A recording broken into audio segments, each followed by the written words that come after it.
Hello chess fans, today we're going to be continuing our series on the Catalan, and the variation that we will discuss today is the Open Catalan. However, more specifically, we are going to discuss what I like to call the early capture on c4. So I call this early capture Open Catalan. So without wasting any time, let's get into this.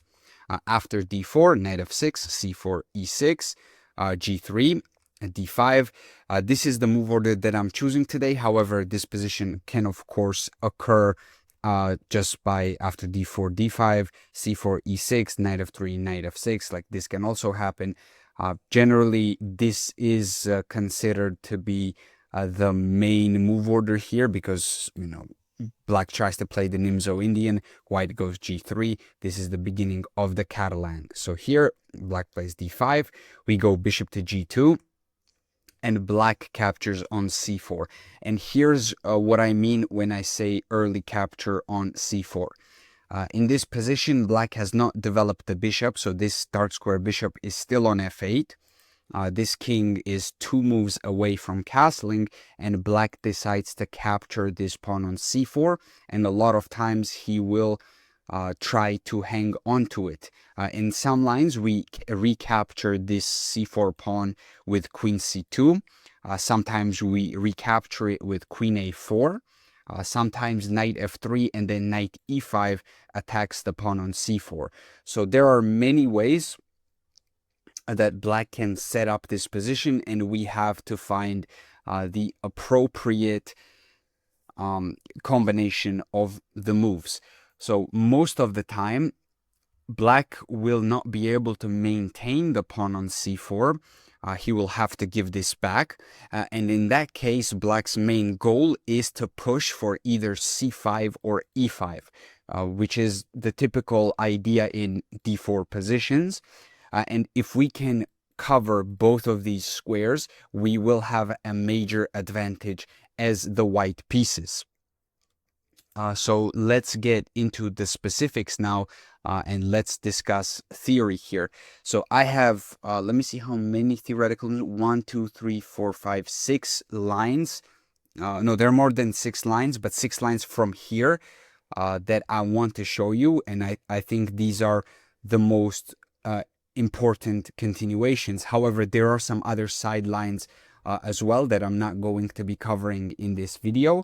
But those are super rare, and generally, if you know all the ideas that I will show you in this video, you will be able to figure out the correct continuations in those sidelines as well. Okay, so after d takes c4, white plays knight f3, standard development, and here black has many options. Black has knight c6, black has c5, there's also b5, there's a6, bishop b4 check. So there are many ways our opponent can continue. b5, actually not b5 here. b5 is a move in some other lines, but there's c5 and then the c6 as well. There's c5, c6, a6. All right, so let's start with knight to c6, and now a knight to c6 is a very interesting move in terms of the fact that it blocks the c pawn.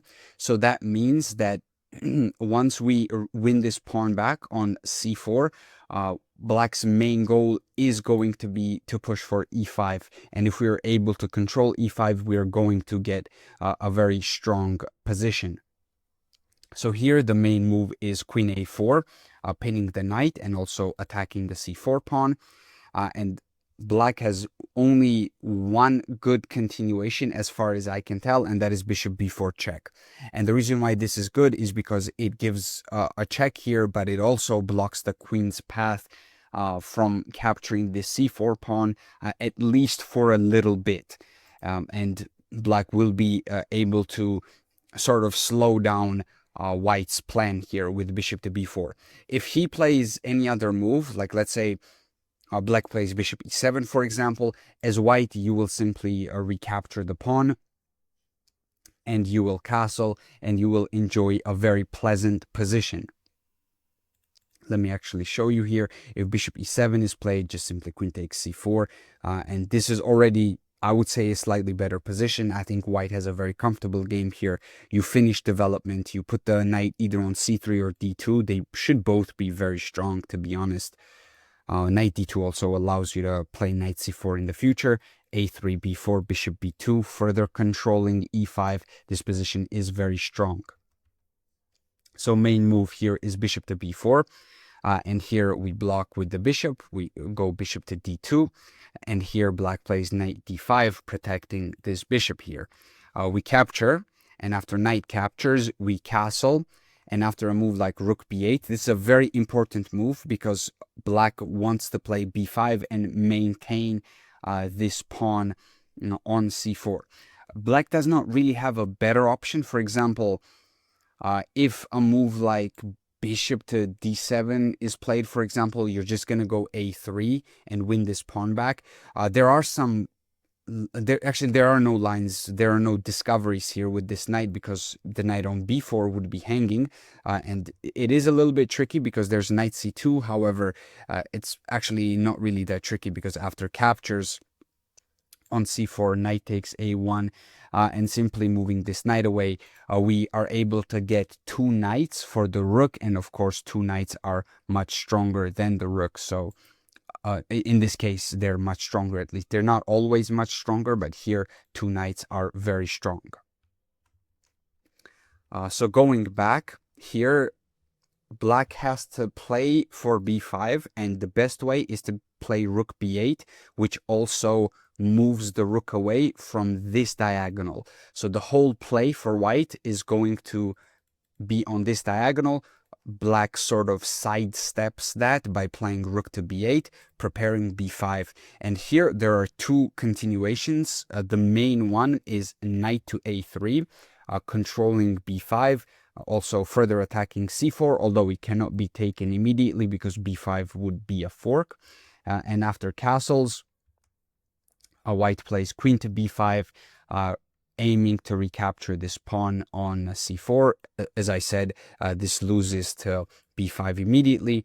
So here white plays queen b5, b6, queen takes c4, bishop to a6, knight b5, and we go into a sequence of moves here that are, I would say, quite not the most natural moves, but they are quite strong for white, and white will be able to maintain a tiny advantage if he does everything correctly. So we capture on d5, we play a4, knight to e5, and we are going to aim to put a lot of pressure on black's position. After knight takes a7, knight b3. Here there are some complications. I don't want to go more in depth because this is already not very likely to happen in your games. But going back, what I want you to remember from this line is that you want to be aware of b5, and you also want to be aware of some various knight c2 ideas here, because if you just simply play a3 here, for example, b5, and you have to move the queen, and you cannot, actually you have to go back to d1. That's the only move. Knight goes back, and now black maintains the pawn on c4. And you cannot go queen b5 right away to recapture the pawn back this way, because of knight c2 winning the exchange in the corner. You can take this, but then black takes, and black will be better here. So that is why the inclusion of knight a3 is super important. It covers c2, it further controls b5, and white gets a very nice position. Well, it's equal, but practically slightly better for the white pieces. Okay, so now let's move on to the next line that I want to show you. So it's going to be the same opening, of course, and after d takes c4, knight f3, here black plays this move, pawn to c5. This is one of the most active ways for black to handle this position, and it's actually quite popular. I see this more often at my level than other open Catalan lines. So this is something that you should keep in mind. So here white castles, and the black plays knight to c6. If black captures on d4, of course we can recapture both with the queen and with the knight. With the queen, we can capture this way because, well, we are threatening a queen trade, and if the queen takes us on d4 after, well, knight c6 cannot be played. But here there are various ideas with knight b5, knight c7, so this is sort of dangerous for our opponent. So knight d5 is the correct move here. If a move like a6 is played, then we go knight d2, knight c4, simply aiming to recapture this pawn. So let me show you. And then bishop c5 has to be played. You go back to c2, and b5 can never be played here because the rook is hanging in the corner. We recapture this pawn, and we have a very pleasant position once again.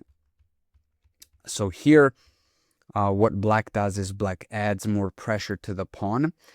And in this specific position, there are two ways to play. Let me show you a sideline first. The sideline is queen a4, pressuring this knight on the diagonal here. And after bishop to d7, we take back on c4. But here, black has this move b5.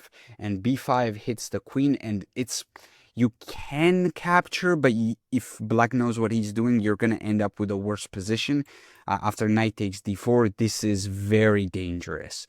This is very dangerous. You have to go to either a6 or d3, and your opponent is getting way too much activity with bishop to b5. e2 is likely to fall, and this position in general is extremely dangerous for white. So after b5, you have to retreat, and then black gets a lot of space with c4, queen d1, rook c8. The position is in the balance. However, black scores okay in this line, actually relatively better compared to other Catalan lines. So that's why this is not the line that I would recommend here, but it is very interesting and something I wanted to show you regardless. So going back, in this position after c5, after knight c6, the main move is not to go for queen a4. The main move is to capture the pawn on c5.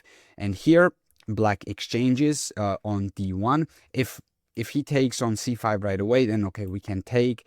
And after knight takes, our opponent will have to waste another move going back to c6. So this is how we will win the tempo. So it's just better for him to take on d1 right away. And after rook takes d1, a bishop takes c5. Here we go, knight bd2, aiming to recapture this pawn. And once again, this pawn cannot be defended. If b5 is played, knight e5, and this is very dangerous for black. Black best move for him is to just simply give up the exchange here, because a knight takes, and then we take the rook in the corner and play this position. However, here, of course, we are up in exchange with white with a slightly better position once again. So in this position, that is why black doesn't try to defend this pawn on c4. Instead, he tries to give it back in a way that benefits him. So he plays c3. And what black is claiming here is that after b takes c3, at least white's pawns are isolated here. They're split apart now. And he is claiming that this is an improvement over just simply allowing white to recapture. And I agree. If black castles here, white captures on c4, and this position, it scores extremely well. You know, I'm looking at the database right now, and it has 16 games from this position, 75% win rate for white, 25% draw. So black has never won from this position. And it is very pleasant. Your main goal is going to be to play moves like knight to e5 and put massive pressure on this diagonal here. So this is a very good position. So after knight d5 here, we can play either knight to e5 is good. I would say knight f to e5 is also pretty good, and takes. It's a very pleasant position. White is marginally better, and if you are a good player, you can definitely put a lot of pressure on black. So that's why after c3 we take. So this is an improvement for black. Here he castles, And here what you have to remember is after knight to b3, bishop goes back to e7, and what you want to do is play c4 and bishop b2. This is how you want to develop this c1 bishop. You don't want to go to f4 because a lot of times you're going to get hit with knight d5. You don't want to go to g5 because h6 will force you to, not force you to make a trade, but force you to make a decision. And if you trade, then black gets 2 bishops, so that doesn't benefit you. So what you want to do is play c4 and play bishop to b2. And once again, we get to a very, once again, it is an equal position. White wins 30% of the time here. There's still like 130 games in this position, actually slightly more. And white has 30% win rate, and most of the games are drawn. However, white is definitely the one that's pressuring, and the main idea is to once again use this diagonal, bring the rooks, take with the bishop, pressure this diagonal as well. So the 2 bishops here is what you want, pressuring the queen side. That's the general plan for white. However, if black defends very precisely, this should be a draw, but it's difficult. Like, let me tell you, this is not an easy position to defend for black. White is far more active here. So that's the c5 line. So let me now move on to the next one. So here, let me just quickly go back to that position. So after bishop to g2 here, we discussed knight c6, we discussed c5, and now let's look at a6. And a6 has a very simple idea in mind. It wants to play b5 and defend the pawn this way. Here we castle, and we pretty much allow black to play b5, but black should not do it right away, because if black plays b5 right away, after knight e5 and the knight to d5, we get into this position, which is very dangerous for our opponent, because after a4, bishop b7, we are putting tremendous pressure here. Bishop takes a8, and we get into this sort of a position where we are down a pawn temporarily, but with like knight c3, and then if black plays b4, then we have queen a4 ideas, picking up this bishop. So this position is super dangerous for our opponent, and this is one of the lines where black can keep the pawn for a bit longer, but white plays on compensation and white plays on activity, and this is not an easy position to handle with the black pieces. Your general plan is going to be pressure b5, force black to play a c6, and then you can break open the position with d5. This is a very important move that you have to keep in mind. And here play can go many different ways, so I'm not gonna get into this position too in depth, but let's just say c takes d5, e takes d5 here, and we get into this position. Here we can play knight g4, rook e1, and once again we are putting tremendous pressure on this king. And also b5 is still hanging, by the way, so that's also another thing that you can take advantage of. So going back, that is why b5 immediately is not the best option here, and it's straight up better for black to go knight c6 in this position. And here we play e3. E3 defends this pawn, and we want to move the queen, in this case, to e2 and recapture the pawn this way. And here, black has to play bishop d7. If black actually doesn't have to, but if he plays something else, if he plays a move like bishop e7, now we can even recapture this pawn with the knight, because this cannot be defended with b5. There's too many issues on the diagonal here. So that's why black has to defend this knight first before moving the bishop on from f8. And here knight bd2 is not as strong. It's better to actually pressure this pawn with the queen in this case. And after a move like b5 here, this is another one of those lines where we gambit the pawn. However, we play b3, another very important move that you have to keep in mind in Catalan. And after c takes, a takes, Here, bishop e7, bishop b2, castles, rook to c1. This is how we put a lot of pressure on our opponent. We are pressuring the diagonal here. We're pressuring this file. Black never got to play c5, so black is extremely passive. And this position, once again, it is equalish. White is always slightly better in these lines, despite being down a pawn. So that tells you how much pressure white is putting on black. So knight to b4, knight d5, knight e5 going after this bishop on d7, knight d5, knight a3, and we get into a line like this, for example.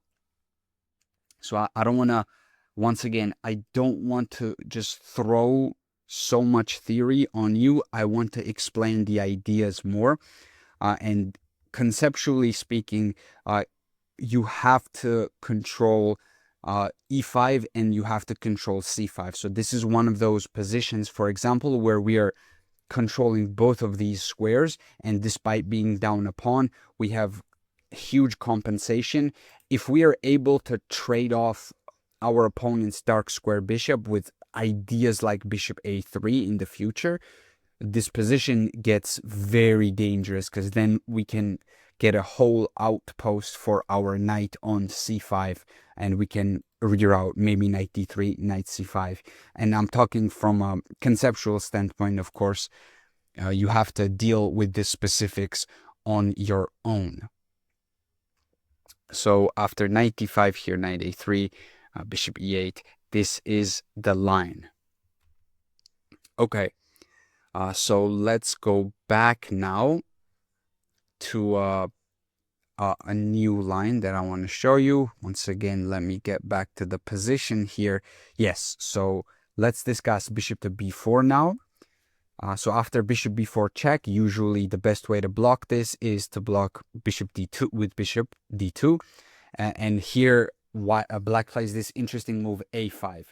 And whenever you see this, you have to know that it is almost never good to take on a5, because even though, yes, you're doubling black's pawns, you're opening up his rook, and also you're losing the c3 square and the a3 square for the knight.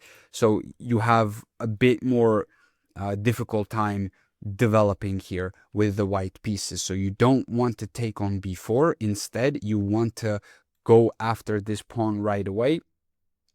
And what you have to keep in mind here is that if black captures on d4, you can actually recapture with the queen.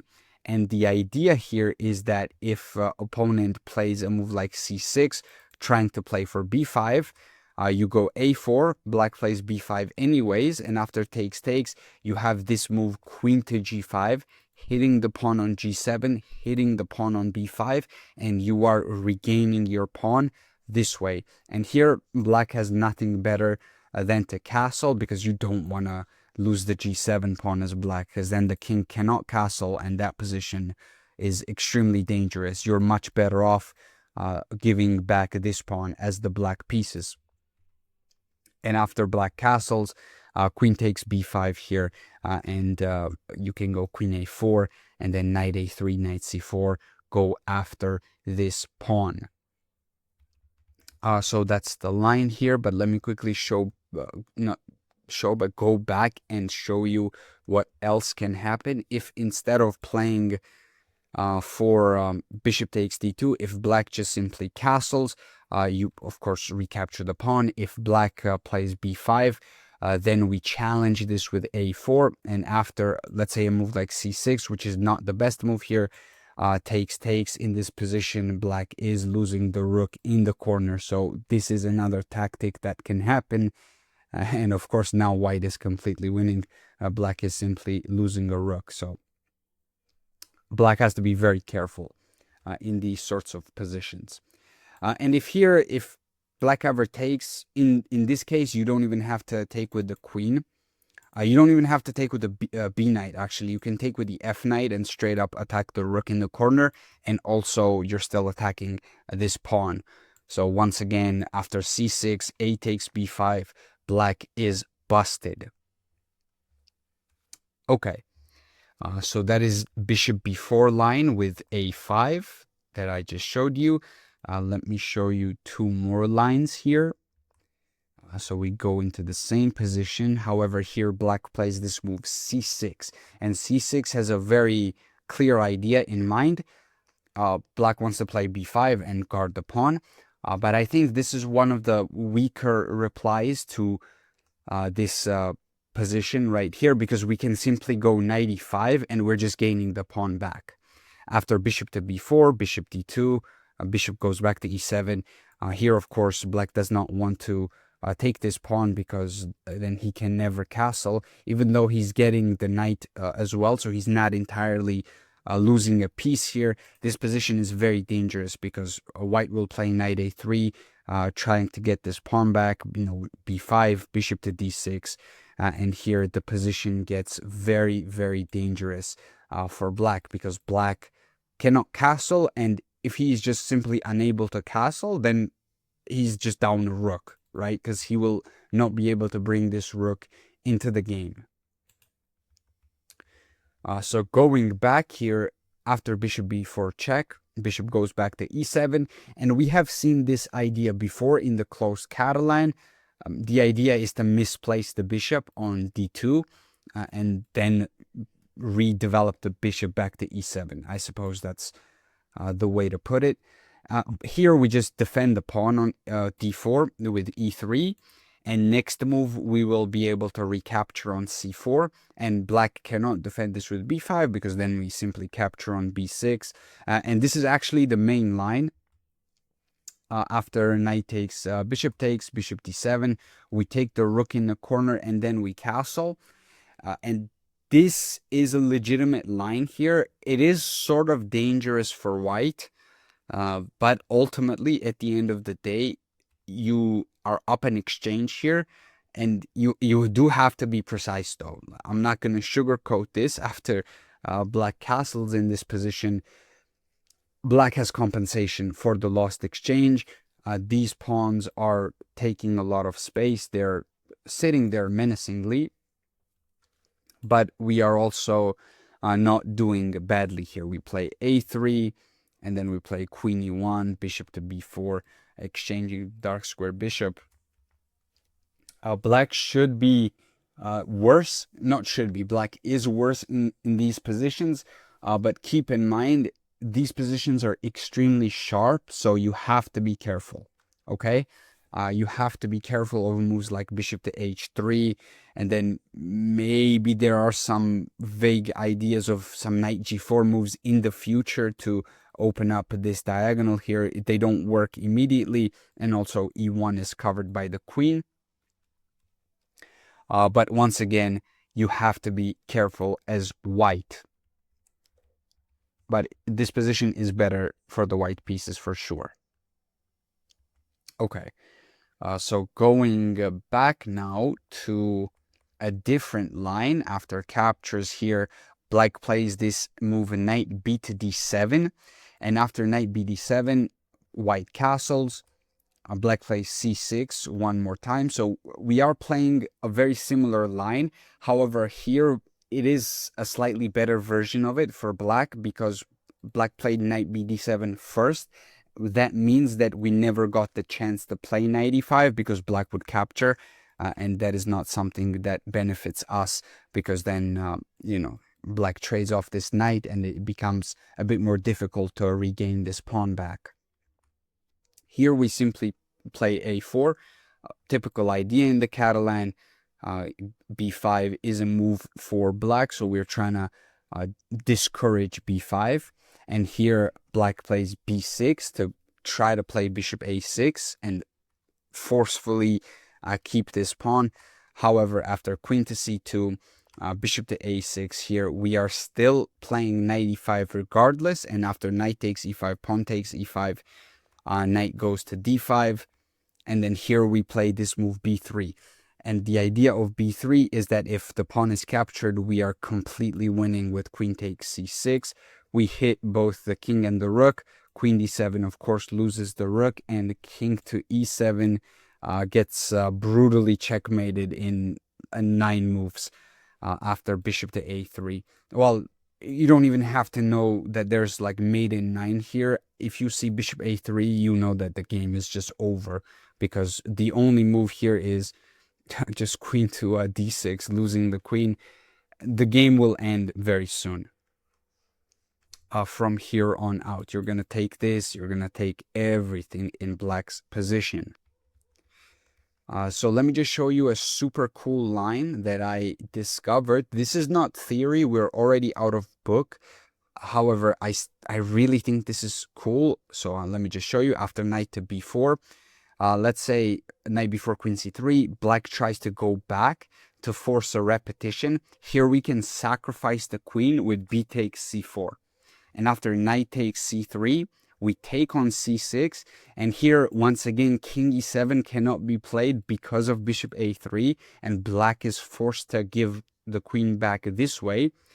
So black is just simply better off playing queen d7 here and giving the queen back in this fashion. And after captures, knight takes on c3. This pawn on c4 still cannot be taken because of rook d1 and various bishop a3 ideas. Well, let's say king c6, rook d4. We are taking, we're winning a bunch of tempi here. That's what we want. If the king goes to e7, then we go like bishop a3. We take more spin. That's not even the best move, actually. It's better to go knight to b5 and play in this fashion, but the position is very dominant for the white pieces here because black is extremely underdeveloped.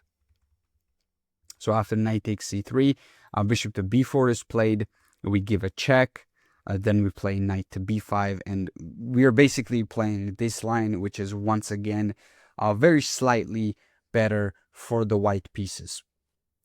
It's a very decent position. So that's just the queen sacrifice idea that I wanted to show you because I thought that it was very cool. And I think, yeah, that is the final line that I want to show you in this episode here.